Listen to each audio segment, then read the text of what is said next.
إن الحمد لله اللهم صل على محمد وعلى آل محمد كما صليت على إبراهيم وعلى آل إبراهيم إنك حميد مجيد اللهم بارك على محمد وعلى آل محمد كما باركت على إبراهيم وعلى آل إبراهيم إنك حميد مجيد أعوذ بالله من الشيطان الرجيم بسم الله الرحمن الرحيم إنا أنزلناه في ليلة القدر وما أدراك ما ليلة القدر ليلة القدر خير من ألف شهر تنزل الملائكة والروح فيها بإذن ربهم من كل أمر سلام هي حتى مطلع الفجر قال رسول الله صلى الله عليه وسلم اللهم إنك عفو تحب العفو فاعف عني.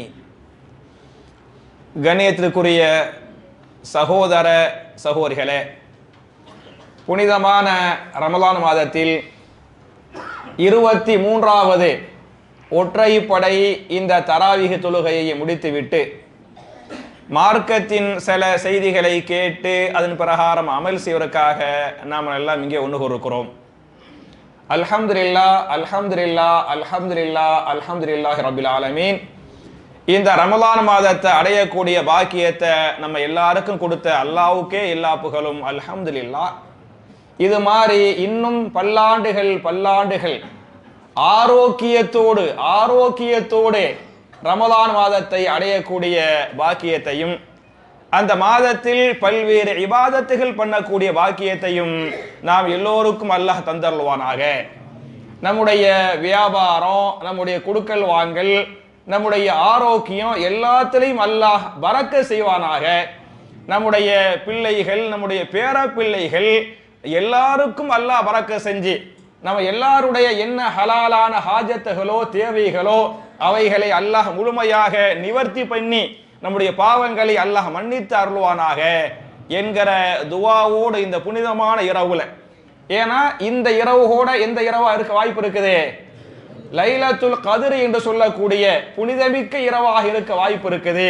அப்படிங்கிறனால இந்த துவாவோடு இன்றைக்குரிய தலைப்பு என்ன என்று சொன்னால், எவ்வாறு தௌபா செய்தால் நம்மை அல்லாஹ் மன்னிப்பான், எப்படி தௌபா செய்தால் அல்லாஹ் நம்மை மன்னிப்பான். நம்ம 21ல் என்ன பார்த்தோம்னு சொன்னா, எவ்வாறு துஆ செய்தால் அல்லாஹ் ஏற்றுக்கொள்வான் அப்படின்னு பார்த்தோமா இல்லையா? இன்னைக்கு தௌபா சம்பந்தமாக எவ்வாறு தௌபா செய்தால் நம்முடைய பாவங்களை அல்லாஹ் மன்னிப்பான் அப்படிங்கிற தலைப்பு தான் இன்றைய தலைப்பு. என் அருமை சகோதரர்களே, தாய்மார்களே, இந்த தலைப்பை நான் ஏன் எடுக்கிறேன் அப்படின்னு சொன்னா, ஒரு ஹதீஸ் காரணம். இமாம் திர்மிதி அவர்கள் 3545வது ஹதீஸாக இந்த ஹதீஸை பதிவு பண்றாங்க. ஒரு நாள் ரசூலுல்லாஹி ஸல்லல்லாஹு அலைஹி வஸல்லம் மிம்பர்ல ஏறுறாங்க. முதல் படியில ஏறும்போது என்ன சொன்னாங்க? ஆமீன் என்று சொன்னார்கள். இரண்டாவது படியிலும் ஆமீன் என்று சொன்னார்கள். மூன்றாவது படியில் ஏறும் பொழுதும் ஆமீன் என்று சொன்னார்கள். இது வழக்கத்துக்கு மாத்தமான செயல், வழக்கத்துக்கு மாத்தமான ஆமீன். சஹாபாக்கள் கேட்பாங்க, யா ரசூலல்லாஹ், வழக்கத்துக்கு மாத்தமா ஒவ்வொரு படியில ஏறும் போது ஆமீன் ஆமீன் சொன்னீங்களே, என்ன காரணம் அப்படின்னு கேட்கிறாங்க. ரசூலுல்லாஹி ஸல்லல்லாஹு அலைஹி வஸல்லம் சஹாபாக்களுக்கு சொன்னாங்க, நான் மிம்பர்ல ஏறும் போது ஜிப்ரீல் அலைஹிஸ்ஸலாம் அவர்கள் என்னிடத்திலே வந்தார்கள். அவங்க என்ன சொன்னாங்கன்னு சொன்னா, யார் ரமலான் மாதத்தை அடைந்தும் அமல்கள் செய்து தௌபா செய்து அவருடைய பாவங்கள் மன்னிக்கப்படவில்லையோ அவன் அழிந்து போகட்டும், அவன் நாசமாகட்டும், அவன் நரகத்திலே தள்ளப்படட்டும். எப்ப ரமலான் மாசம் வந்தும் அந்த மாசத்தை ஒழுங்கா பயன்படுத்தாம தௌபா செய்யாம இருக்கிறானே, அவன் அழிஞ்சு போகட்டும், நாசமா போகட்டும், நரகத்துக்கு போகட்டும் அப்படின்னு யாரு பதுவா பண்றது? ஜிப்ரீல் அலைஹிஸ்ஸலாம் பதுவா பண்ணாங்க. நான் அதுக்கு ஆமீன் சொன்னேன். ரெண்டாவது, யார் பெற்றோர்களை வைத்து அவங்களுடைய 2 பெற்றோர்களோ 1 பெற்றோர்களோ இருக்கிறாங்க, அவங்களுக்கு செய்ய வேண்டிய ஹிதுமத்துகளை செஞ்சு அதன் மூலமா சொர்க்கத்துக்கு போகலையோ அவர்களும் நாசமாகி நரகத்துக்கு போகட்டும் அப்படின்னு சொன்னாங்க. அதுக்கு நான் ஆமீன் சொன்னேன். மூணாவதாக என் பெயர் உச்சரிக்கப்பட்டால், எந்த பேரு? ரசூலுல்லாஹி ஸல்லல்லாஹு அலைஹி வஸல்லம், நபிகள் நாயகம் ஸல்லல்லாஹு அலைஹி வஸல்லம், முஹம்மது ஸல்லல்லாஹு அலைஹி வஸல்லம் என்று என் பெயர் உச்சரிக்கப்பட்டால் யார் ஸலவாத்து சொல்லவில்லையோ அவரும் நாசமாகட்டும் என்று சபிச்சாங்க. நான் ஆமீன் சொன்னேன் என்று ஹதீஸ் பேசுகிறது. அப்ப என் அருமை சகோதரர்களே, தாய்மார்களே, ரமலான் மாதம்ங்கிற இந்த புனிதத்தை நம்ம பயன்படுத்தனே. அதிலும் குறிப்பாக இந்த கடைசி 10 என்ற சிறப்பை நாம் பயன்படுத்த வேண்டும். அதிலும் குறிப்பாக இந்த ஒற்றை படைகளை பயன்படுத்தி என்ன செய்யணும்? நிறைய தௌபா செய்யணும் அப்படிங்கிறதுக்கு இந்த ஹதீஸ் அழகான ஆதாரம். மட்டுமல்லாமல் என் அருமை சகோதரர்களே, தாய்மார்களே, நம்ம எல்லார்ட்டையும் கண்டிப்பா ஷைத்தான் இருக்கிறான். தௌபாவுக்கு முன்னால நம்ம எல்லார்ட்டையும் கண்டிப்பா யார் இருக்கிறது? ஷைத்தான் இருக்கிறான். நம்மள ஷைத்தான் இல்லாத ஒரு ஆள் உண்டா? சொல்ல முடியுமா? என்னட்ட ஷைத்தானே கிடையாது அப்படின்னு ஒருத்தர் சொன்னார் வைங்களேன், அவர் தான் அவர். புரியுதா? அப்ப இதே ரசூல் ஸல்லல்லாஹு அலைஹி வஸல்லம் அழகா சொல்றாங்க. இமாம் முஸ்லிம் தங்களுடைய சஹீஹ் முஸ்லிமில 2814வது ஹதீஸாக பதிவு பண்றாங்க. அல்லாஹ் ரப்புல் ஆலமீன் எந்த மனிதனை எல்லாம் படைத்தானோ அந்த எல்லா மனுஷன்ட்டையும் யார் இருக்கிறது? ஒரு ஷைத்தான் இருந்து கொண்டிருக்கிறான் அப்படின்னு சஹாபாக்கள் சொன்னாங்க. அப்படி சொன்ன உடனே ரசூல் ஸல்லல்லாஹு அலைஹி வஸல்லம் மனுஷன் இல்லையா? அவங்க மனுஷன் தானே. அப்ப சஹாபாக்களுக்கு ஆச்சரியம் வந்துருச்சு. ஆச்சரியத்தோட கேள்வி கேட்பாங்க, வையாக்க யா ரசூலல்லாஹ், அல்லாஹ்வுடைய தூதரே, உங்களோடும் உங்களிடத்திலும் ஷைத்தான் இருக்கிறானா அப்படின்னு கேட்டாங்க. அதுக்கு ரசூலுல்லாஹ் சொல்லுவாங்க, வையாய, என்னிடத்திலும் ஷைத்தான் இருக்கிறான். என்னட்ட என்ன பண்றான்? ஷைத்தான் இருக்கிறான். ஆனால் அதே சமயத்தில் இன்னல்லாஹ ஆனனி அலைஹி, அந்த ஷைத்தான் விஷயத்திலே அல்லாஹ் எனக்கு உதவி செய்து விட்டான்.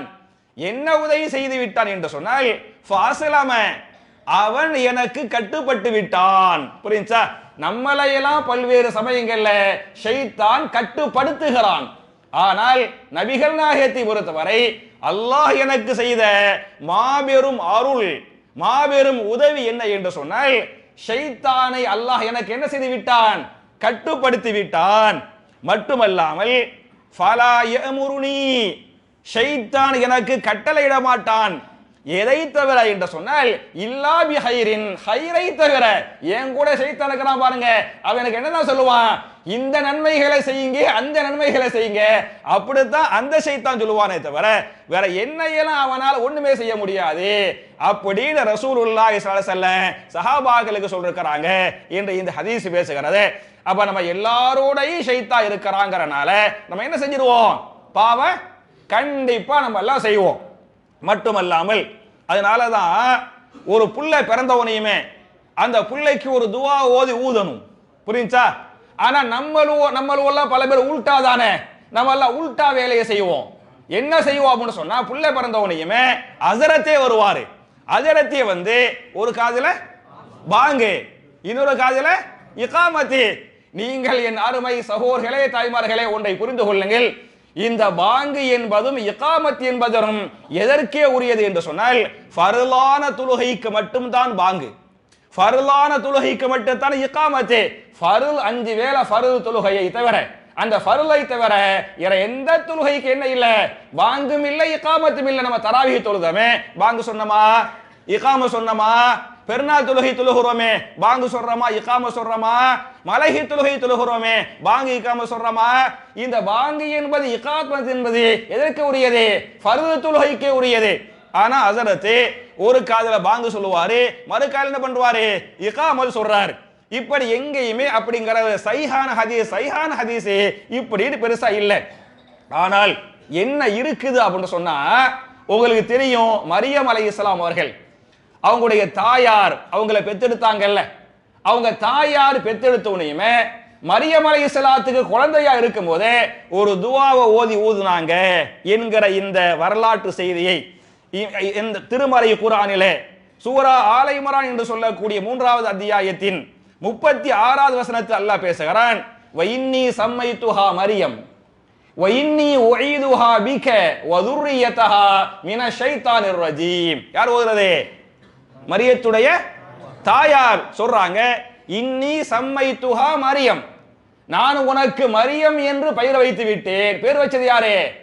உம்மா தான் பேர் வைக்கிறாங்க. மரியம் என்று பெயர் வைத்து விட்டேன் என்று சொல்லிவிட்டு பிள்ளைக்கு ஒரு துவா செய்யறாங்க. இன்னி உஈதுஹா பிக வ ذُرِّيَّتَهَا மினஷ் ஷைத்தானிர் ரஜீம், உன்னையும் உன்னுடைய பிள்ளைகளையும் ஷைத்தானிய தீங்குகளை விட்டும் அல்லாஹ் பாதுகாப்பானாக. அப்பதான் பிறந்த பிள்ளை. அந்த பிள்ளைக்கு மட்டும் துவா செய்யாம உன்னையும் வேற யாரையும் உன் பிள்ளையையும் ஷைத்தானிய தீங்குகளை விட்டும் அல்லாஹ் பாதுகாப்பானாக என்று மரியம் அலைஹிஸ்ஸலாத்துடைய தாயார் அவங்களுக்கு இந்த துவாவை ஓதி ஊதுனாங்க. அதனாலதான் இந்த உலகத்துல பாத்தியலாக்க ஷைத்தானால் தீண்டப்படாத ரெண்டு பிள்ளைகள் என்று ஹதீஸ் பேசுகிறது. முதல் பிள்ளை யார் என்று சொன்னால் யாரு? மரியம் அலைஹிஸ்ஸலாம். இரண்டாவது யாரு? மரியத்துடைய மகன் ஈசா அலைஹிஸ்ஸலாம். அப்ப என் அருமை சகோதரர்களே, தாய்மார்களே, நம்முடைய பிள்ளைகள் பேர பிள்ளைகள் பிறக்கும் போது என்ன ஓதி ஊதனே? இன்னி உஈதுஹா பிக, இன்னி உஈதுஹா பிக வ ذُرِّيَّتَهَا மினஷ் ஷைத்தானிர் ரஜீம். மூணாவது சூராவுல ஆயத்து நம்பர் என்ன? 36வது ஆயத்து. அப்ப என் அருமை சகோதரர்களே, பிறந்தவனையுமே ஷைத்தானிய தீங்கை விட்டும் ஏன் பாதுகாப்பு தேடுகிறோம் என்று சொன்னால் அவன் கூடவே இருப்பான் அப்படிங்கிறது தான் இதுக்கெல்லாம் காரணம். மட்டுமல்லாமல் ஷைத்தான் பெரும் சக்தி உள்ளவன். ஷைத்தான் மிகப்பெரிய சக்தி உள்ளவன். எவ்வளவு பெரிய ஆளை கெடுப்பான், எவ்வளவு பெரிய ஆட்டை போவான். நம்ம தான் பார்க்கணும், பயப்படணும், யோசிக்கணும். ஆனா ஷைத்தானுக்கு அப்படிலாம் கிடையாது. அவன் யார்கிட்டயுமே போவான், எல்லார்ட்டையுமே ஷைத்தான் வந்து கெடுப்பான். அவனுடைய சக்தியை பற்றி திருமறை குர்ஆனிலே சூரா பனு இஸ்ராயில் என்று சொல்லக்கூடிய 17வது அத்தியாயத்தின் 64வது வசனத்தில் அல்லாஹ் பேசுகிறான். வஸ்தஃபிஸ் மனிஸ்ததஅத மின்ஹும் பிஸௌதிக, ஷைத்தானே, இப்லீஸே, உன்னுடைய சக்திகளை, பெரிய சக்தியை கொடுத்துக்கிறேன், இந்த சக்தியை கொண்டு உன்னால முடிஞ்ச அளவுக்கு என்ன செஞ்சுக்க, மனித குலத்தை வந்து கெடுத்துக்க அப்படின்னு அல்லாஹ் சொன்னதாக குர்ஆனே பேசுக. அவன் சொன்னான், நான் கெடுப்பேன்னு சொன்னான். அப்படி சொன்னனால நீ முடிஞ்சா கெடுத்துக்கப்பா. ஆனால் யார் என்னுடைய அடியார்களோ, என்னுடைய அச்சமுள்ள அடியார்களோ, எனக்காக உள்ளவங்களோ, அவங்களை உனக்கு என்ன செய்ய முடியாது, கெடுக்க முடியாது என்று சொன்னதாக குர்ஆன் பேசுகிறது. அப்ப வந்து ஷைத்தான் பெரிய சக்தி உள்ளவன், தீய சக்தி, பெரிய தீய சக்தி அப்படிங்கிறதுக்கு இந்த ஆயத்து வந்து அழகான ஆதாரம். மட்டுமல்லாமல் என் அருமை சகோதரர்களே, தாய்மார்களே, இன்னைக்கு ஹாஃபிஸா ஓதுன அழகான ஒரு சூரா, சூரா ஸாத் என்று சொல்லக்கூடிய 38வது சூரா ஓதுனாரா இல்லையா? நேத்து வந்து யாசினை முடிச்சிட்டாரு. இன்னைக்கு சாஃபாத் ஆரம்பிச்சு சாஃபாத் ஓதி அவர் என்ன ஓதுனாரு? ஸாத் என்று சொல்லக்கூடிய 38வது ஆயத்து ஓதுனாரு, 38வது சூரா ஓதுனாரு. அந்த 38வது சூறாவில் நீங்க பாத்தீங்களாக்க ஆயத்து நம்பர் வந்து 77 இருந்து, ஆயத்து நம்பர் 77 இருந்து 83 வரை வரக்கூடிய வசனங்களை நீங்கள் படித்து பாருங்கள். ஷைத்தானை பற்றி, இப்லீஸை பற்றி இந்த வசனங்களில் அல்லாஹ் பேசுகிறான். ஆதம் நபிக்கு சஜதா செய்ய அல்லாஹ் சொன்னானா இல்லையா? சஜதா செய்யாம போயிட்டானா இல்லையா? அதனால அல்லாஹ் சொல்லுவான், ஃபஹுருஜ் மின்ஹா ஃபஇன்னக ரஜீம், இங்கிருந்து என்ன செய்யுங்கள், ரெண்டு பேரும் இறங்கி விடுங்கள். நீங்கள் அதாவது கெடுத்துட்டான், கெடுத்தவனையுமே அந்த ஷைத்தான இப்லீஸை பார்த்து அல்லாஹ் சொல்லுவான், இப்லீஸே, நீனு வந்து கெட்டவங்கறனால இங்க இருந்து வெளியே போயிரு, இங்க என்ன செஞ்சிரு, வெளியே போயிரு. ஃபஇன்னக ரஜீம், நீ வந்து விரட்டப்பட்டவனாக இருக்கிறாய் என்று சொல்லிவிட்டான். சொல்லிட்டு அல்லாஹ் சொல்லுவான், வ இன்ன அலைக லஅனதி இலா யௌமித்தீன், உனக்கு என்னுடைய லஅனத் வந்து விட்டது. எதுவரை? இலா யௌமித்தீன், மறுமை நாள் வரை நீ என்னால் சபிக்கப்பட்டவன். யாரை பார்த்து அல்லாஹ் சொல்றான்?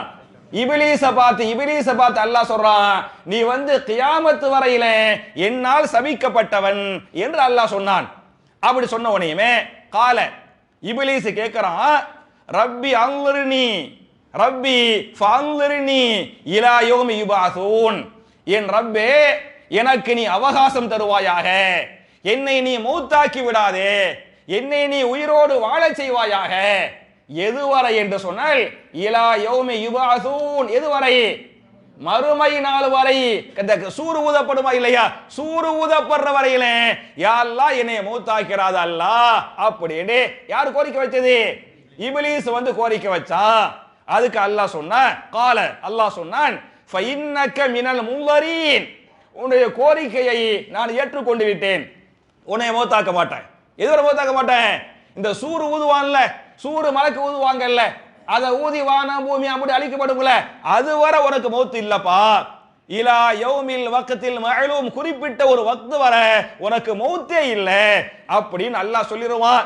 சொன்ன உனையுமே இப்லீஸ் சொல்லுவான், கால அவன் சொன்னான், ஃபபி இஸ்ஸதிக, அல்லாஹ்வே உன்னுடைய கண்ணியத்தின் மீது சத்தியமாக. இப்லீஸ் அல்லாஹ்விடத்திலே நேரடியாக பேசுகிறான். ஃபபி இஸ்ஸதிக, உன்னுடைய இஸ்ஸத்தின் மீது சத்தியமாக, லா உகுவியன்னஹும் அஜ்மஈன், நான் எல்லா மனிதர்களையும் வழிகெடுத்தே தீருவேன்.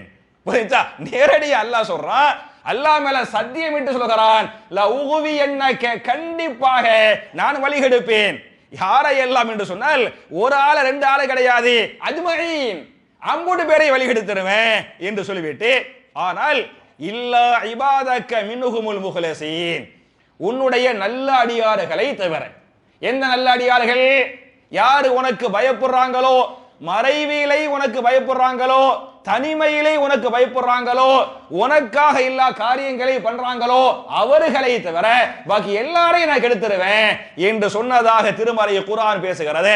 அப்ப என் அருமை சகோதரர்களே, தாய்மார்களே, இப்லீஸுக்கு ஷைத்தானுக்கு மௌத்து ஒரு பக்கம் மௌத்து வந்து இன்னைக்கு நாளைக்கெல்லாம் மௌத்தா போக மாட்டான். வான பூமி அழிக்கப்படும் பத்தியலா அதுவரை இருப்பான். கெடுக்கக்கூடிய பெரிய சக்தி உள்ளவன் என்பதற்கு இந்த வசனங்கள் தெளிவான சான்று. மட்டுமல்லாமல் இப்லீஸுடைய வேலை, ஷைத்தானுடைய வேலை என்ன என்று சொன்னால், நம்மளை கெடுக்கிறது மட்டுமல்ல, நம்மை கேவலப்படுத்துவது. ரெண்டு வேலையை செய்வான். ஒன்னாவது நம்மளை கெடுப்பான், ரெண்டாவது என்ன செய்வான்? நம்மளை கேவலப்படுத்துவான். இந்த ரெண்டு வேலையை ஷைத்தான் செய்வான். குர்ஆன் பேசுகிறது. சூரத்துல் அஅராஃப் என்று சொல்லக்கூடிய 7வது அத்தியாயத்தின் 20வது வசனத்தில் அல்லாஹ் பேசுகிறான். ஆதம் அலைஹிஸ்ஸலாம், ஹவ்வா அலைஹிஸ்ஸலாம் சொர்க்கத்தில் இருந்தாங்கல்ல, அவங்க போய் அந்த பழத்தை சாப்பிட்டாங்கல்ல, சாப்பிட வச்சான்ல, என்ன சொல்லி எப்படி ஏமாத்தி சாப்பிட வைக்கிறா அப்படின்னு சொன்னா, இல்லா அன்தகூனா மலகைனி அவு தகூனா மினல் ஹாலிதீன், உங்க ரெண்டு பேரையும் அந்த மரத்து பக்கத்து போகாதீங்க, சாப்பிடாதே அல்லாஹ் சொன்னான்ல. ஏன் அப்படி அல்லாஹ் சொன்னா அப்படின்னு சொன்னா, நீங்கள் அந்த பழத்தை சாப்பிட்டு விட்டால் மலக்குகளாக போய் விடுவீர்கள், இந்த சொர்க்கத்தில் நிரந்தரமா தங்குவீங்க. அதனாலதான் நீங்க மலக்குகளாக போயிடக்கூடாது, சொர்க்கத்தில் நிரந்தரமாக தங்கிவிடக் கூடாது. அதுக்காகத்தான் அல்லாஹ் அந்த பழத்தை சாப்பிட வேணான்னு சொன்னா. ஏன் பேச்ச கேளுங்க, ஏன் பேச்ச கேட்டு நீங்க சாப்பிட்டீங்களாக்க நீங்க மனுஷனா இருக்க மாட்டீங்க, யாரா மாறி வருவீங்க? நீங்கள் மலக்குகள் உயர்ந்த அந்தஸ்துக்கு நீங்க போயிருவீங்க, இந்த சொர்க்கத்தில் நிரந்தரமா தங்குவீங்க அப்படின்னு இப்லீஸ் போய் ஏமாத்துறான். அந்த ஏமாத்துதல வந்து ஏத்துக்கிட்டாங்க, ஏத்து ஏமாந்துட்டாங்க. ஏமாந்துட்ட பிறகு அவங்க கீழே இறக்கப்பட்டாங்களே, அது அவமானமா அவமானம் இல்லையா? கேவலமா கேவலம் இல்லையா? பாவத்தோடு வெளியே வர்றாங்களே இல்லையா? அப்ப கேவலப்படுத்தி ஷைத்தான் இப்லீஸ் என்ன பண்றான்? வெளியேத்தனா என்று இந்த வசனம் பேசுகிறது. அப்ப என் அருமை சகோதரர்களே, தாய்மார்களே, ஷைத்தான்கள் என்பது நம்மை பாவங்கள் செய்ய வைப்பது மாத்திரமல்ல, நம்மளை கேவலப்படுத்த. எவ்வளவு பேரை பார்க்கிறோம், இல்ல பாவம் செஞ்சிருவாங்க, அப்புறம் வெளியே தெரிஞ்சு போயிறேன், அவமானப்படுத்த கேவலப்படுத்தப்படுவாங்க. இந்த ரெண்டு வேலையை ஷைத்தான் பண்ணுவான் என்பதை புரிந்து கொள்ள வேண்டும்.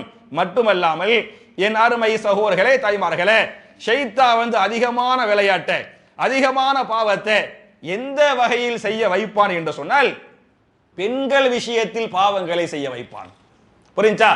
ஆண்களுக்கு பெண்கள் விஷயத்திலே, பெண்களுக்கு ஆண்கள் விஷயத்திலே, இந்த ஆபாச விஷயத்தில் தான் நிறைய பேரை ஷைத்தான் கெடுப்பான். நிறைய பேர் நரகத்துக்கு தள்ளப்படுறாங்கல்ல, அதுக்கெல்லாம் இந்த ஆபாச இதான் காரணமா இருக்கேன். அப்ப இந்த ஆபாசங்கள் விஷயத்திலே ஆண்களுக்கு பெண்கள் விஷய தப்பான உறவுகள், தப்பான தொடர்புகள், தப்பான பழக்க வழக்கங்கள், விபச்சாரம் போன்ற இந்த ஆபாசத்தில் தான் நிறைய பேரை ஷைத்தான் வழிகெடுப்பான் என்று நான் சொல்லவில்லை, தெளிவாக குர்ஆன் சுன்னாவே பேசுகிறது. அதனாலதான் இந்த பூமியில் நடந்த முதல் கொலையே யாருக்காக? ஒரு பெண்ணுக்காகத்தான். பெண்ணுக்காகத்தான் இந்த பூமியில முதல் கொலைய, அது வேற யாரும் இல்ல, அண்ணன் தம்பிய ஒரு கொலை செஞ்சாரு அப்படின்னு சொன்னா, யாருக்காக கொலை செஞ்சாரு? பொண்ணுக்காகத்தான் கொலை. ஏன்னா பெண்கள் என்பவர்கள் ஈர்ப்பு சக்தி உள்ளவர்கள். அந்த ஈர்ப்பின் மீது ஷைத்தான் என்ன செய்வான்? நம்மளுக்கு இன்னும் மோகத்தை போடுவான். இவளை பாரு, அவளை பாரு, இப்படி பேசு, அப்படி பேசு, இப்படி பழகு அப்படின்னு சொல்லி போட்டு என்ன பண்ணுவான்? இந்த பெண்கள் மேல தப்பான எண்ணத்தை உருவாக்குவான். தப்பு செய்ய வச்சிருவான். முதல் ஃபித்னாவே இந்த பெண்கள் மூலமா தான் வந்துச்சு என்று ஒரு வரலாறு பேசுகிறது. இன்னொரு ஹதீஸ்ல இமாம் புகாரி 5096வது ஹதீஸை பதிவு பண்றாங்க. ரசூலுல்லாஹி ஸல்லல்லாஹு அலைஹி வஸல்லம் சஹாபாக்களுக்கு சொன்னார்கள், என் அருமை சஹாபாக்களே, மா தரக்து பஅதி ஃபித்னா, நான் எனக்கு பிறகு ஃபித்னாக்களை விட்டு விட்டு செல்லவில்லை. ஒரே ஒரு ஃபித்னாவை தவிர, அது உங்களை எல்லாம் வழிகெடுக்கக்கூடிய, உங்களை மோசமாக்கக்கூடிய ஒரு ஃபித்னா. அது என்ன ஃபித்னா என்று சொன்னால், அலர்ர அலர் ரிஜாலி மினன் நிசா, ஆண்களுக்கு மிகப்பெரிய சோதனையை யார் என்று சொன்னால், யார்தான் சோதனை? பெண்களே சோதனை, பெண்களே சோதனை.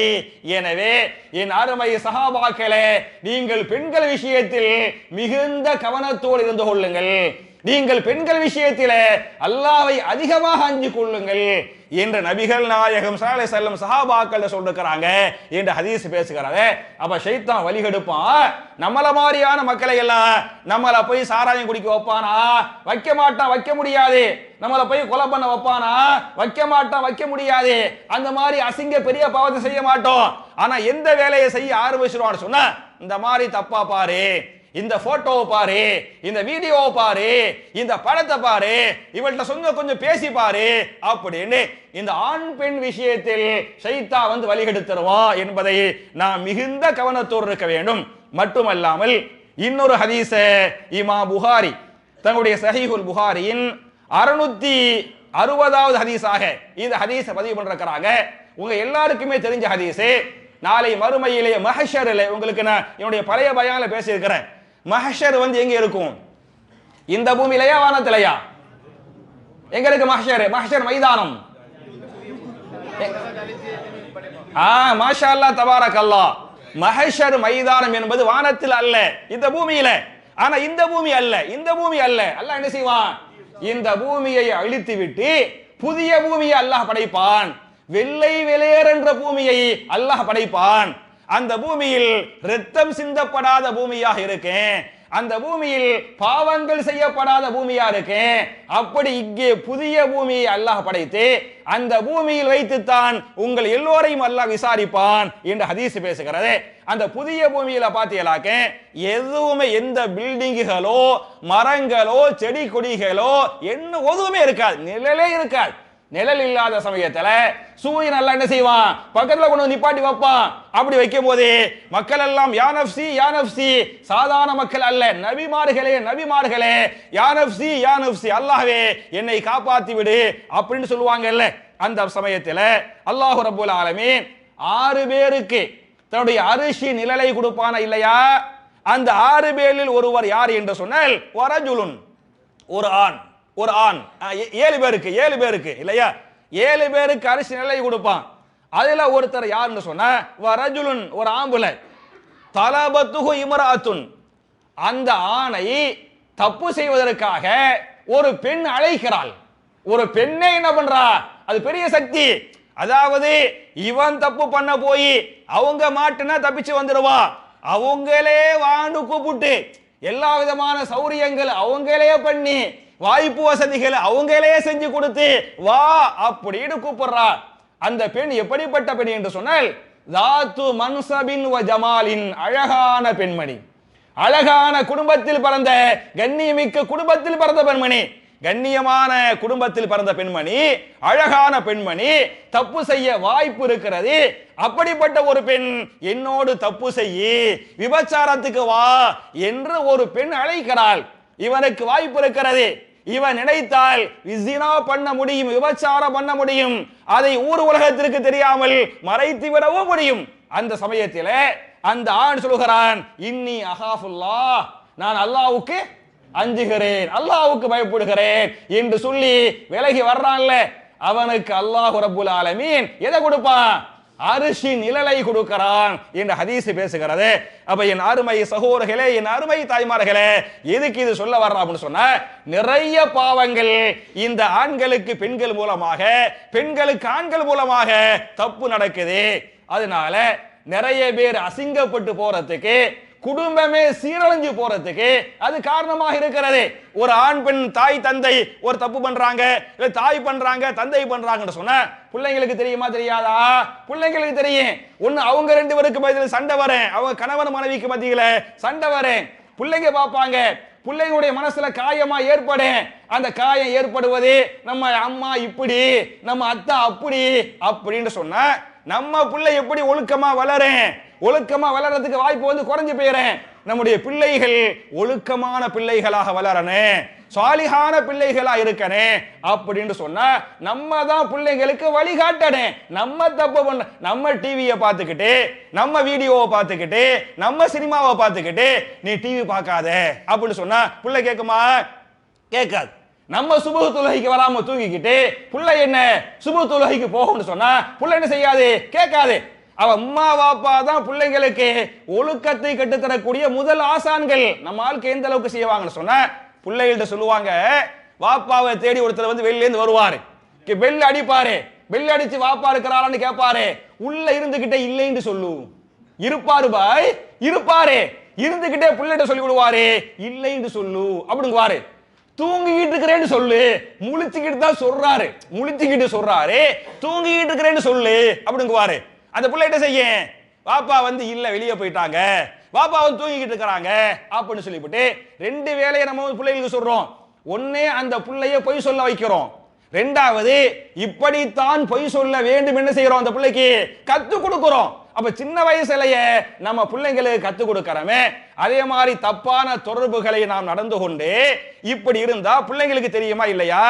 நாளைக்கு நம்ம பிள்ளைங்களே ஓஹோ இப்படிதான் இப்படிதான் அப்படின்னு போயிட்டா என்ன செய்ய முடியும்? ஒண்ணு பண்ண முடியாது.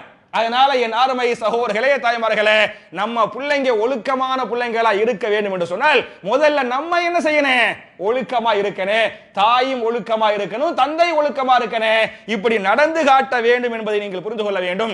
அதனால இந்த புனிதமான இரவில் நான் உங்களிடத்தில் சொல்லக்கூடிய முக்கியமான உபதேசம் என்ன என்று சொன்னால், உங்களுடைய தௌபாவில் முதல் தௌபா இதுவா இருக்கணும்.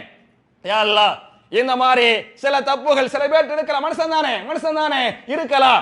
நான் இந்த மாதிரி சில தப்புகள் பண்ணிட்டேன், யா அல்லாஹ் அதை நீ மன்னித்து விடுவாயாக, அதை நீ மறைத்து விடுவாயாக அப்படின்னு சொல்லிவிட்டு முதல் தௌபா இதுல செய்யுங்க. இந்த ஆண்கள் விஷயத்தில் பெண்கள் விஷயத்தில் ஆபாசத்தில் தப்பு நடந்திருக்குமா இல்லையா? அதுல வந்து கண்டிப்பா பண்ணனே. மட்டுமல்லாமல் மன்னிப்பு கேட்டது மாத்திரமல்லாமல் அந்த போன் நம்பர்லாம் இருக்குமா இல்லையா? எல்லாம் என்ன செஞ்சிருக்க? சும்மா வந்து தொழுதா பத்தாது, சும்மா வந்து பயான் கேட்டா பத்தாது, என்ன செய்யணும்? அதை ஏத்து அமல் பண்ணனே.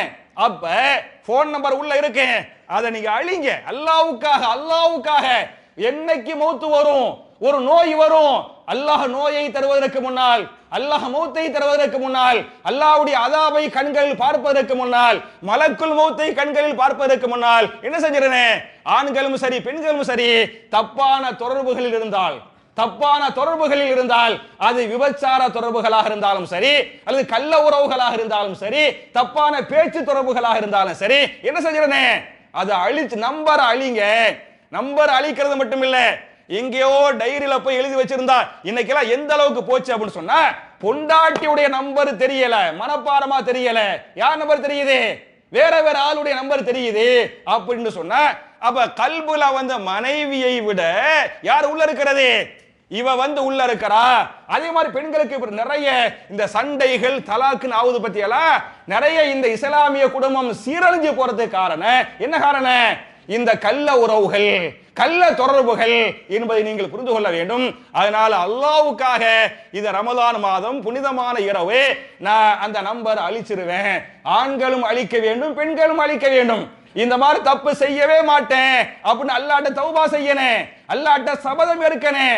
நான் உங்கள்ட்ட சொல்றேன்னு வைங்களேன், உங்கள்ட்ட பாய் அந்த மாதிரி யார் யாருக்கு தொடர்புகள் இருக்குதோ எல்லாத்தையும் போனை வச்சு நம்பர் அழிச்சிருக்குன்னு சொல்லி அப்படின்னு சொல்லி நீங்கள் உடனே செய்ய மாட்டிய ஒரு பேச்சுக்கு செய்யறீங்க அப்படின்னு சொன்னா அது உங்களுக்கு அசிங்கம் இல்லையா? அவமானம் இல்லையா? இந்த அவமானத்தை விட நாளை மறுமையிலே மஹ்ஷரிலே கோடான கோடிக்கு முன்னால் மக்களுக்கு முன்னால் அல்லாஹ் என்ன செய்வான்? இங்க வாடா அப்படின்னு கூப்பிட்டு இந்த நாளில் இந்த நேரத்தில் இந்த இடத்தில் இந்த பெண்ணோடு தவறு செய்தாயா இல்லையா என்று அல்லாஹ் தேதி வாரியாக கேட்பான், நாள் வாரியாக கேட்பான், நேரம் வாரியாக கேட்பான், இடத்தை வச்சு கேட்பான். அப்படி கேட்டால் நம்ம என்ன செய்ய போறோம் அப்படிங்கறத நாம் எல்லோரும் யோசித்து பார்க்க வேண்டும். எனவே என் அருமை சகோதரர்களே, என் அருமை தாய்மார்களே, நிறைய ஷைத்தான் இன்றைக்கு வழிகெடுப்பது ஆண்களை பெண்கள் விஷயத்தில், பெண்களை ஆண்கள் விஷயத்தில் வழிகெடுத்துக் கொண்டிருக்கிறான். அதனால தௌபா செய்யணும், தௌபா செய்யணும், எல்லா பாவங்களையும் தௌபா செய்யணும். குறிப்பா இந்த பாவம் இருக்கு பத்தியெல்லாம், இது பெரிய போதைங்க. தண்ணி அடிக்கிறான் பாருங்க, சாராயம் குடிக்கிறான் பாருங்க, அவனையாவது திருத்த முடியும். அந்த போதையை விட இது என்ன, பெண் போதை மிகப்பெரியது. பெண்ணுக்கு பெரிய சக்தி, ஈர்ப்பு சக்தி. பூமிக்கு ஈர்ப்பு சக்தி இருக்கிறதோ இல்லையோ, பெண்களுக்கு என்ன இருக்குது, ஈர்ப்பு சக்தி இருக்கிறது. அதனால அவ்வளவு ஈஸியா விட முடியாது. அல்லாஹ், அந்த அல்லாஹ்வுடைய பயம் உச்சகட்டத்தில் இருந்தால்தான் என்ன செய்ய முடியும், விட முடியும். அதனால அல்லாஹ்வுக்கு என் அருமை சகோதரர்களே, என் அருமை சகோதரிகளே, நாம் பயந்து கொண்டு அல்லாஹ்விடத்திலே தௌபா செய்து அல்லாஹ்விடத்திலே, யா அல்லாஹ், இனிமே நான் இப்படி தப்புகள் பண்ணவே மாட்டேன் அல்லாஹ், என் பிள்ளைகளுக்கு நான் முன்மாதிரி தாயாக, முன்மாதிரி தந்தையாக இருப்பேன் என்று நாம் சபதம் எடுத்துக் கொள்ள வேண்டும். அப்ப ஷைத்தானுடைய முதல் வேலை இந்த ஆண் பெண் விஷயங்கள் என்பதை புரிந்து கொள்ளுங்கள். இரண்டாவது ஷைத்தான் எதுல வழிகெடுப்பான்னு சொன்னா, காசு பணத்துல வழிகெடுப்பான். ஏல வழிகெடுப்பான், காசு பணத்துல வந்து வழிகெடுப்பான். அதாவது ஃப்ராட் பண்ண முடியுமா, ஏமாத்த முடியுமா, கள்ள கணக்கு எழுத முடியுமா அப்படின்னு சொல்லிவிட்டு, காசு பணம் என்பதும் பெரிய ஒரு சக்தி. அதுல என்ன செய்வான் ஷைத்தான், வழிகெடுத்துருவான்.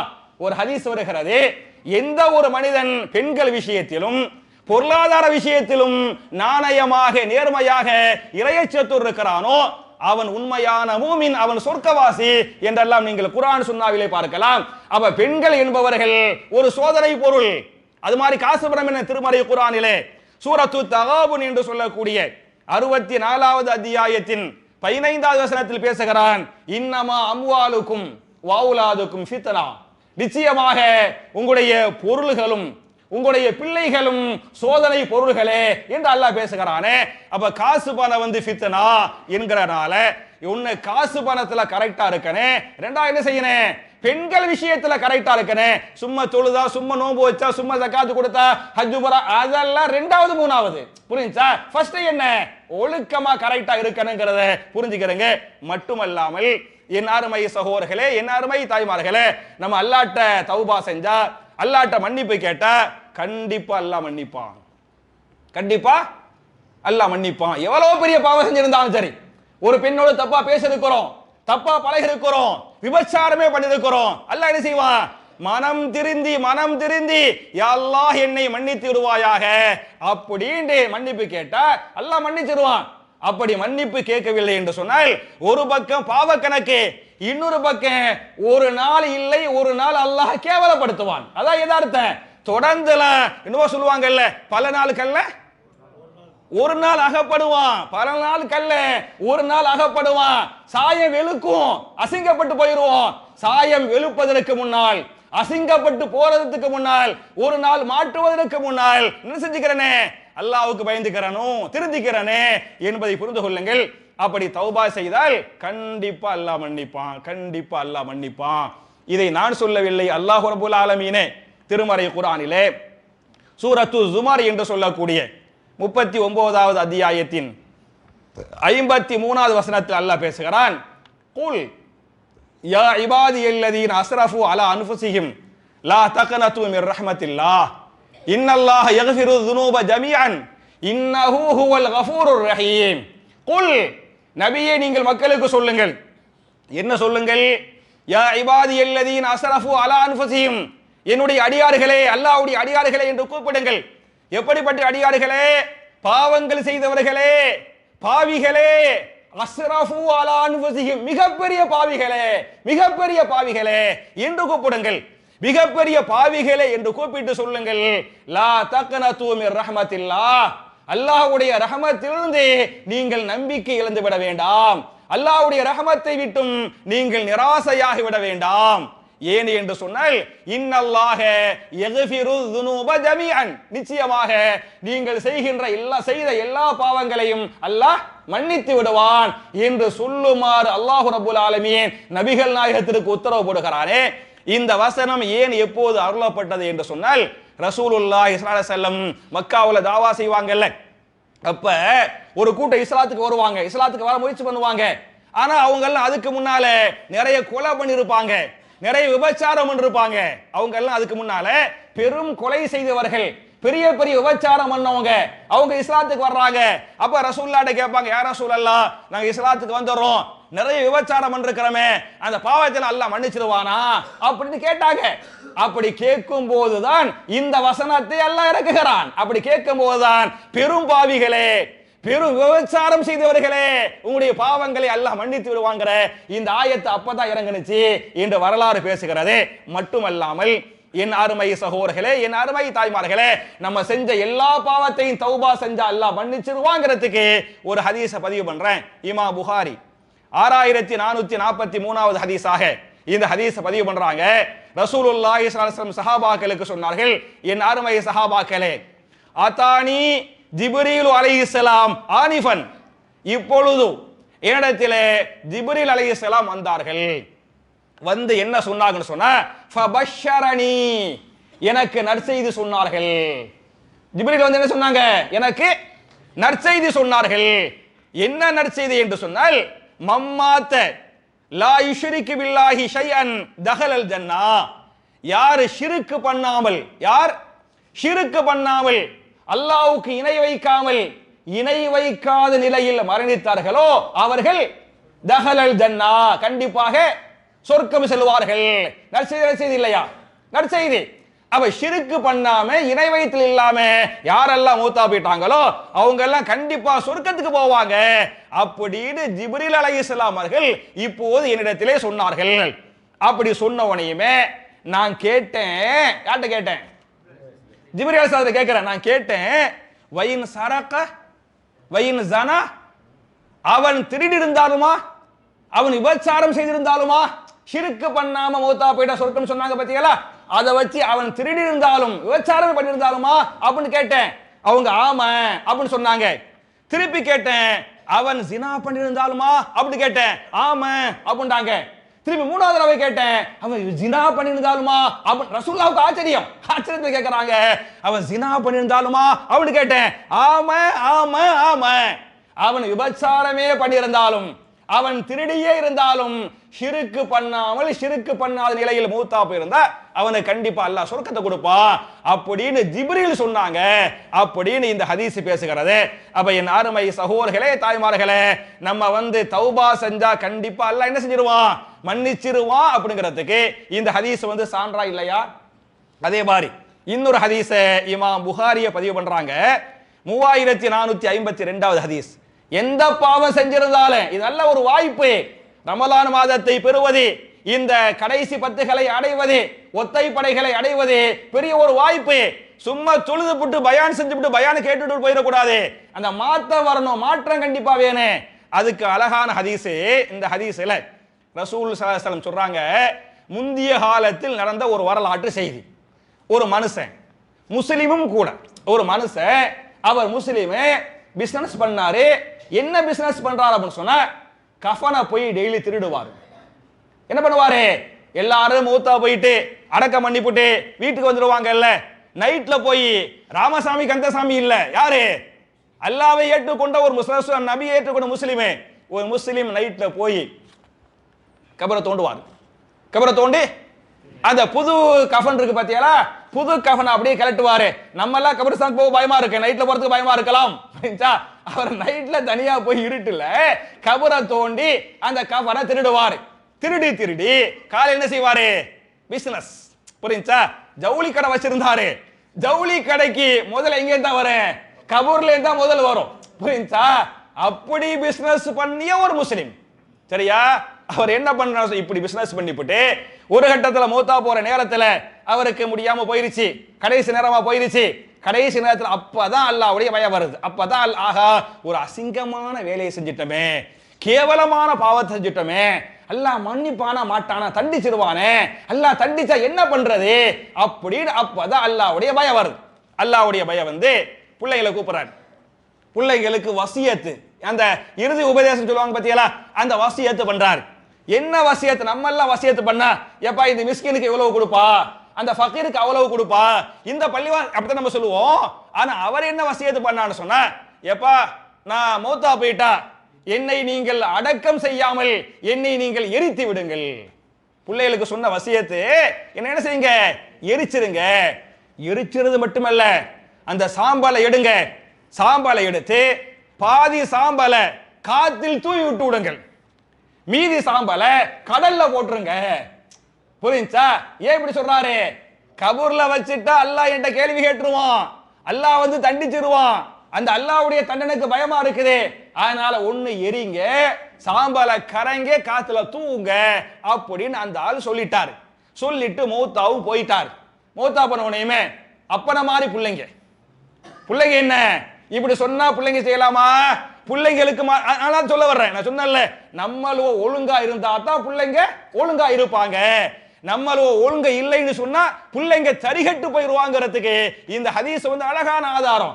அப்ப அந்த பிள்ளைங்க என்ன பண்றாங்கன்னு சொன்னா, வாப்பா அப்படி சொன்ன உடனேயுமே சொல்லிட்டு வாப்பா மௌத்தா போயிட்டாரு, அதே மாதிரி வாப்பாவை எரிச்சாங்க. முஸ்லிம் பாய், மௌத்தா போன வாப்பாவும் முஸ்லிமும், எரிச்ச பிள்ளைங்க யாரு?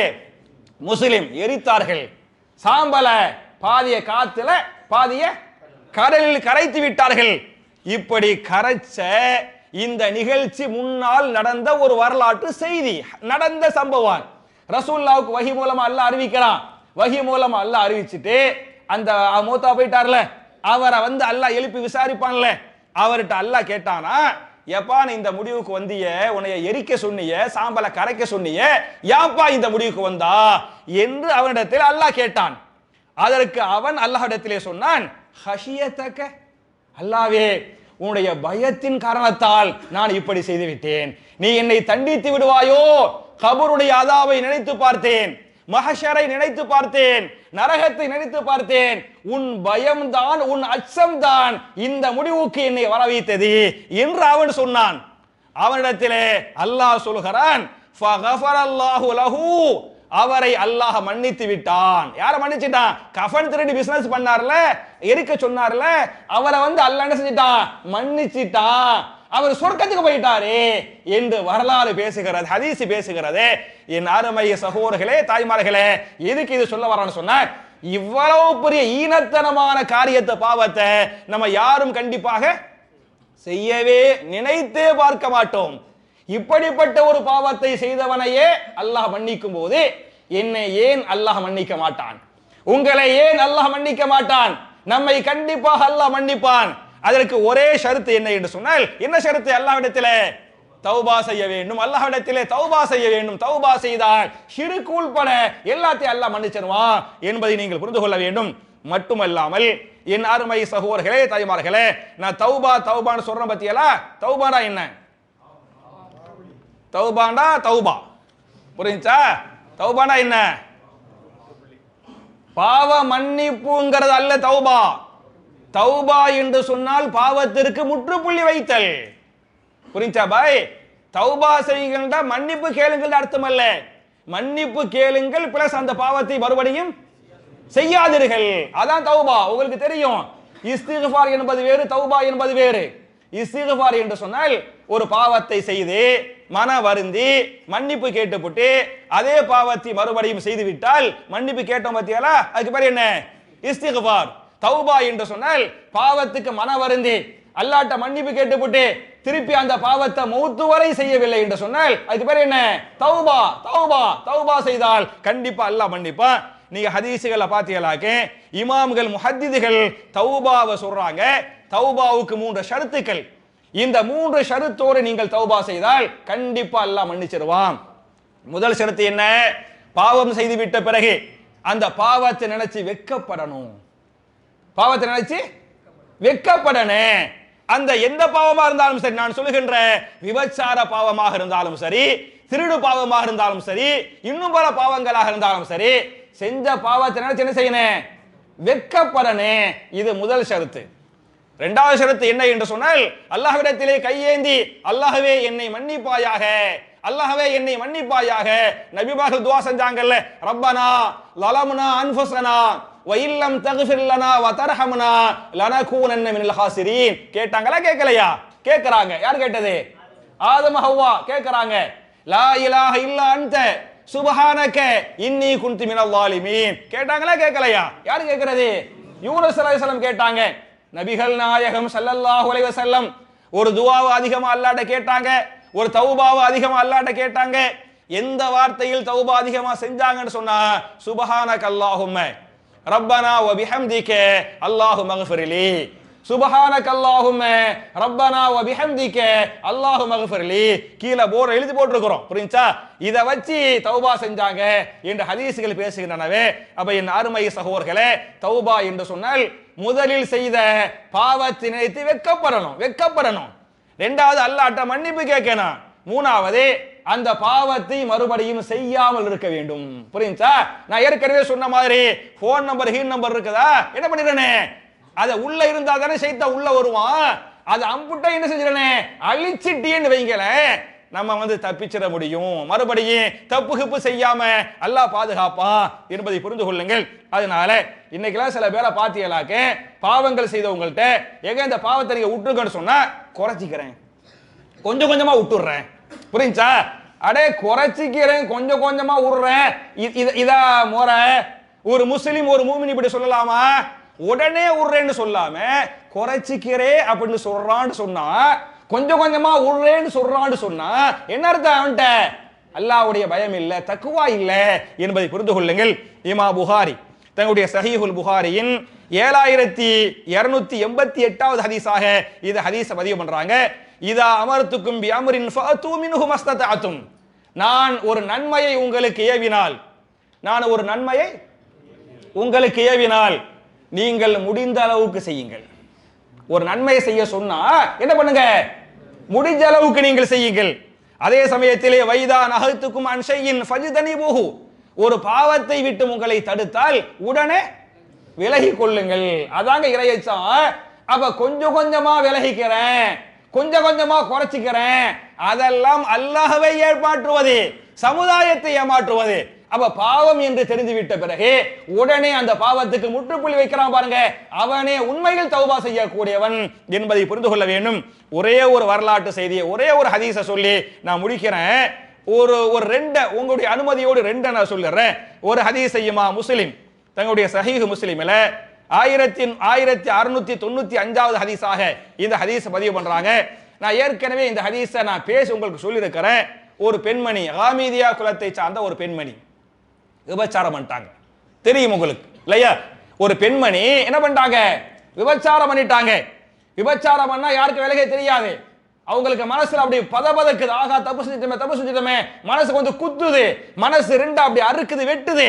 அவங்க என்ன பண்ணாங்கன்னு சொன்னா நேரா ரசூலுல்லாஹ்ட்ட வந்து தஹிர்னி யா ரசூலல்லாஹ், அல்லாஹ்வுடைய தூதரே என்னை பரிசுத்தப்படுத்து. அப்படின்னா என்ன அர்த்தம்? எப்படி பரிசுத்தப்படுத்துறது? அவங்க ஆல்ரெடி திருமணமானவர்கள், ஏற்கனவே திருமணம் முடிந்தவர்கள். இஸ்லாத்தில் திருமணம் ஆணோ பெண்ணோ விபச்சாரம் செய்தால் என்ன தண்டனை? மரண தண்டனை, கல்லால் அடித்து கொல்லுவதுதான் இஸ்லாமிய சட்டம். அந்த பெண்மணி திருமணமானவள், அவங்களுக்கு தெரியும் விபச்சாரம் பண்ணிட்டாங்க, ரசூல் மறைச்சிருக்க முடியும். அல்லாஹ்வுடைய பயத்துல ரசூலுல்லாஹ்ட்ட வந்து என்னைய சுத்தப்படுத்துங்கன்னு சொல்றாங்கன்னா என்ன அர்த்தம்? இஸ்லாமிய தண்டனை எனக்கு தாங்க, 2 வருஷம் 3 வருஷம் 5 வருஷம் ஜெயில் தண்டனை அல்ல. என்ன தண்டனை? என்னைய கல்லால் அடிச்சு கொல்லுங்கள் என்று அந்த அம்மா சொன்னாங்க. ரசூலுல்லாஹி ஸல்லல்லாஹு அலைஹி வஸல்லம் சொல்லுவாங்க, இர்ஜிஇ ஃபஸ்தக்ஃபிரி, திரும்பி போங்க, நீங்க அல்லாஹ்ட்ட மன்னிப்பு கேளுங்க அப்படிங்குவாங்க. அவங்க சொல்லுவாங்க, வல்லாஹி யா ரசூலல்லாஹ் இன்னி லஹுபலா மின ஸினா, அல்லாஹ்வுடைய தூதரே நான் ஜினாவில் மூலமாக கர்ப்பமாகி விட்டேன். அந்த அம்மா சொல்றாங்க, நினைச்சா மறைச்சிருக்க முடியும், வாய்ப்பு கிடைச்சிச்சு, யாருக்குமே தெரியாது. சொல்றாங்க, அல்லாஹ்வின் மீது ஆணையாக நான் ஜினாவின் மூலமாக கர்ப்பமாகி விட்டேன் அப்படின்னாங்க. ரசூல் ஸல்லல்லாஹு கேக்குறாங்க, ஆலான் இப்ப நீ கர்ப்பமா இருக்கிறியா அப்படின்னாங்க. அந்த ஆமா அப்படின்னாங்க அந்த அம்மா. அப்ப ரசூலுல்லாஹ் சொல்லுவாங்க, இதுஹபி ஹத்தா தலிதி, நீங்க திரும்பி போங்க, புள்ளைய பெத்துட்டு வாங்க அப்படிங்க, ஒரு 10 மாசம் கழிச்சு புள்ளைய பெத்துட்டு வாங்க அப்படிங்கிறாங்க. ஏன்னா இப்ப கொண்டா பிள்ளைய சேர்ந்து மூத்த போயிருமா இல்லையா, அதனால போகன்ட்டாங்க. அந்த அம்மா போய் 10 மாசம் கழிச்சு புள்ளைய பெத்துட்டு அவங்க நினைச்சா எங்கேயாச்சும் மத்த ஊர்களை ஓடி போயிருக்க முடியும். அப்ப விசாவும் இல்ல, பாஸ்போர்ட் பிள்ளைக்கு ஒன்றும் தேவை கிடையாது. ஆனா புள்ளைய பெத்து போட்டு கைப்பிள்ளைய அப்படி தூக்கிக்கிட்டு யார ரசூலல்லாஹ் என்னைய பரிசுத்தப்படுத்துங்கள் அப்படின்றாங்க. ரசூலுல்லாஹ் கேக்குறாங்க, இந்த பிள்ளைய பெத்துட்டீங்களமா, இது ஹபி ஃபர்லிஹி, நீங்க திரும்பி மறுபடியும் போங்க, இந்த பிள்ளைக்கு பால் ஊட்டு 2 வருஷம் பால் கொடுங்க. 10 மாசம் சுமந்து பெத்தாங்க, பிள்ளைக்கு பால் ஊட்டணுமா இல்லையா, போய் நீங்க பால் கொடுத்து பாலை மறக்கடிச்சு விட்டு வாங்க, 2 வருஷம் கழிச்சு வாங்க அப்படின்ட்டாங்க. அந்த அம்மா போயிட்டாங்க. போய் 2 வருஷம் அவ விபச்சாரம் பண்ணி 3 வருஷம் ஆயிருச்சு. 1 வருஷம் வந்து மாசம், 1 வருஷம் என்ன 2 வருஷம் பால் ஊட்டுதல், 3 வருஷம் ஆயிருச்சு. திரும்பி வர்றாங்க. திரும்பி வரும்போது அந்த 2 வருஷம் பிள்ளைய கையில கொண்டு வர்றாங்க. கையில கொண்டு வரும்போது அவங்க அந்த பிள்ளையுடைய கையில ரொட்டி துண்டு இருக்கும். ரொட்டி துண்டை கையில் கொடுத்து விட்டு சொல்வார்கள், அல்லாஹ்வுடைய ரசூலே என்னை பரிசுத்தப்படுத்துங்கள், நான் பாலை மறக்கடித்து விட்டேன், இனிமேல் என் பால் இல்லாமல் இந்த பிள்ளையால் உயிர் வாழ முடியும் அப்படின்னு சொன்னாங்க. அப்படின்னு சொன்ன உடனே ரசூல் சாசம் சொல்லுவாங்க, அப்படியே அந்த பிள்ளைய அந்த அம்மாட்ட இருந்து வாங்குவாங்க. அந்த அம்மாட்ட இருந்து வாங்கி இன்னொரு சஹாபிட்ட கொடுத்து, இந்த பிள்ளையின் பொறுப்புதாரி நீங்களே, நீங்கள் தான் இந்த பிள்ளையை பாதுகாக்க வேண்டும், உதவி செய்ய வேண்டும் அப்படின்னு சொல்லிட்டு யோசிச்சு பாருங்க. ஒரு தாய்க்கு பெத்த பிள்ளைய கொடுக்கறாங்க, எடுத்து ரசூலா வாங்கி கொடுக்கறாங்க. அந்த அம்மா என்னவா போறாங்க, மூத்தா போக போறாங்க. மூத்தா போக போறாங்க. ரசூல் சல்லல்லாஹு வாங்கி ஒரு சஹாபி கையில கொடுத்தாங்க. கொடுத்துட்டு சொல்லுவாங்க, கல்லால எரிஞ்சு இந்த பிள்ளைய இந்த அம்மாவை கொலை செய்யுங்க, மரண தண்டனை கொடுங்கன்னாங்க. சஹாபாக்கள் எரிவாங்க எரிவாங்க எரிவாங்க, தலையில உடம்புல எல்லா இடத்துலயும் கல்லுப்படு, ரத்தம் அப்படி சிந்தும் கொட்டேன். காலித் பின் வலீத் ரலியல்லாஹு அன்ஹு ஓங்கி ஒரு கல்லை தூக்கி அடிப்பாங்க, தலையில படும், தலை அப்படி 2ஆ உடையும், ரத்தம் பீச்சு அடிக்கும். பீச்சு அடிச்சு ஹாலிதுடைய சட்டையில மேல் சட்டையில என்ன செஞ்சிரு, ரத்தம் படு. சி, ஒரு விபச்சாருடைய ரத்தம் என் மேல பட்டுருச்சு அவனுக்கு வாங்க. அப்படி சீ என்று சொன்ன உடனே ரசூல் சொன்னார்கள், ஹாலிதே நீ சீ என்று சொல்லாதே, சீ என்று சொல்லாதே, லக்கது தாபத் தௌபத்தன், இந்த அம்மையார் செய்த தௌபா எப்படிப்பட்ட தௌபா என்று சொன்னால், லவ் குசிமத் பைன சபஈன மின் அஹ்லில் மதீனா லா வஸஅத்தும், மதீனா மக்கள் 70 பேருக்கு நான் இதை பிரித்து கொடுத்தால் 70 பேர் தௌபா செஞ்சாலே அவங்க செஞ்ச தௌபா கம்மி, இவங்க செஞ்ச தௌபா என்ன பெருசு அப்படின்னு இந்த அம்மாவை பார்த்து சீன்னு சொல்லாதே அப்படின்னு சொன்னாங்க. அந்த அம்மா வஃபாத் ஆயிட்டாங்க. அந்த அம்மாவுடைய வஃபாத்துக்கு பிறகு ரசூலுல்லாஹி ஸல்லல்லாஹு அலைஹி வஸல்லம் அந்த அம்மாவுடைய ஜனாசா தொழுகைக்காக தொலைவைப்பதற்காக போறாங்க. விபச்சார பெண்மணி செய்த பெண்மணி தொலைவைப்பதற்காக உடம்பு ஃபுல்லா ரத்த காயத்துல மூத்தா போயிட்டாங்க. அவங்களுடைய ஜனாசா தொழுகைக்கு தொலை வைப்பதற்காக ரசூல் ஸல்லல்லாஹு அலைஹி வஸல்லம் போறாங்க. போனா சஹாபாக்கள் மிகப்பெரிய சஹாபி உமர் பின் ஹத்தாப் ரலியல்லாஹு அன்ஹு கேட்டாங்க, யா ரசூலல்லாஹ், ஒரு விபச்சாரிக்கு நீங்கள் ஜனாசா தொழுகை நடத்துவதா அப்படின்னு கேட்கிறாங்க. அப்பவும் சொன்னாங்க, உமரே அந்த பெண்ணை விபச்சாரி என்று சொல்லாதே, அவரை விபச்சாரி என்று சொல்லாதே, அவர் நினைத்தால் தான் குற்றத்தை மறைத்திருக்க முடியும், தப்பித்திருக்க முடியும். அவர் மரண தண்டனையை அல்லாஹ்வுக்கு பயந்து வாங்கியவராக இருக்கிறார், அவரை அல்லாஹ் மன்னித்து விட்டான், அவர் சொர்க்கத்துக்கு போகிறார், அவரை விபச்சாரி என்று சொல்லாதே, நான் தொலை வைக்க போகிறேன் என்று நபிகள் நாயகம் ஸல்லல்லாஹு அலைஹி வஸல்லம் உமர் பின் ஹத்தாப் வேணான்னு சொன்னாங்கல்ல, அதை மறுத்து அந்த அம்மாவுக்கு தொலை வச்சாங்க என்கிற இந்த ஹதீஸை இமாம் முஸ்லிம் பதிவு பண்றாங்களே. என் அருமை சகோதரர்களே, என் அருமை தாய்மார்களே, எதுக்கு இதை சொல்ல வர்றாங்கன்னு சொன்னா, இந்த அம்மா எந்த அளவுக்கு அல்லாஹ்வுக்கு பயந்தாங்க இல்லையா என்பதை நீங்கள் புரிந்து கொள்ள வேண்டும். எனவே இது புனிதமான மாதம், புனிதமான இரவு. இந்த இரவுகளிலே நாம் ஏற்கனவே முதல் அந்த 21ஆவது இரவுல நாம் எப்படி அல்லாஹ்விடத்திலே துஆ செய்ய வேண்டும், எப்படி துஆ செய்து அல்லாஹ் ஏற்றுக்கொள்வான் என்பதை பார்த்திருக்கிறோம். ஒரு பக்கம் நம்ம அல்லாஹ் நிறைய கேட்கணும், அல்லாஹ்ட்ட கேட்கணும், கெஞ்சணும், நமக்கு நிறைய தேவை இருக்குது, அல்லாஹ்ட்ட வாங்கணும், அது ஒரு பக்கம். மறுபக்கம் என் அருமை சகோதரர்களே, என் அருமை தாய்மார்களே, நாம் நிறைய பாவங்கள் செய்திருக்கிறோம். நாம் எல்லோரும் பாவிகளே, எல்லோரும் பாவிகள். வேண்டுமானால் சில பேர் பெரும் பெரும் பாவங்களை செய்திருக்கலாம், சில பேர் சிறிய பாவங்களை செய்திருக்கலாம். பாவம் செய்யாத மனுஷனே கிடையாது. நான் ஏற்கனவே சொன்னது போன்று இந்த ஆண்கள் பெண்கள் விஷயத்திலே, ஆபாச விஷயத்திலே நாம் எல்லோரும் தப்பான பார்வை பார்க்காத ஒரு ஆண் இருக்க பார்க்கிறோமா இல்லையா? தப்பான சிந்தனை இல்லாத, தப்பான எண்ணங்கள் இல்லாத, தப்பான பார்வைகள் இல்லாத ஒரு ஆண் இருக்க முடியாதுங்கிற அளவுக்கு இன்னைக்கு நிறைய தப்புகள். இன்னைக்கு அதுல இந்த மாதிரியான பெரிய போன்லாம் வந்த பிறகு வந்த பிறகு நிறைய தப்புகள் நடக்குது. அப்படிங்கறனால நம்ம அல்லாஹ்ட்ட தௌபா செய்யணும். அல்லாஹ்ட்ட தௌபா செய்யணும். தௌபா என்பது நம்ம செஞ்ச பாவத்தை நினைச்சு வெட்கப்படணும், அல்லாஹ்ட்ட மன்னிப்பு கேட்கணும், மறுபடியும் செய்யாம இருக்கணும்.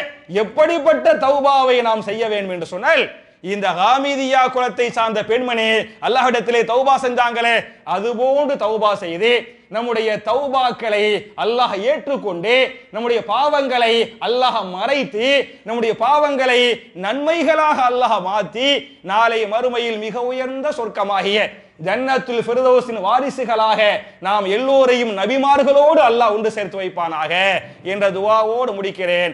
ரப்பனா ஆத்தினா ஃபித் துன்யா ஹஸனத்தன் வ ஃபில் ஆখিরাতি ஹஸனா வ கீனா அஸாபன்னார் வ ஆகிரு தாவானா அல்ஹம்துலில்லாஹி ரப்பில் ஆலமீன். அஸ்ஸலாமு அலைக்கும்.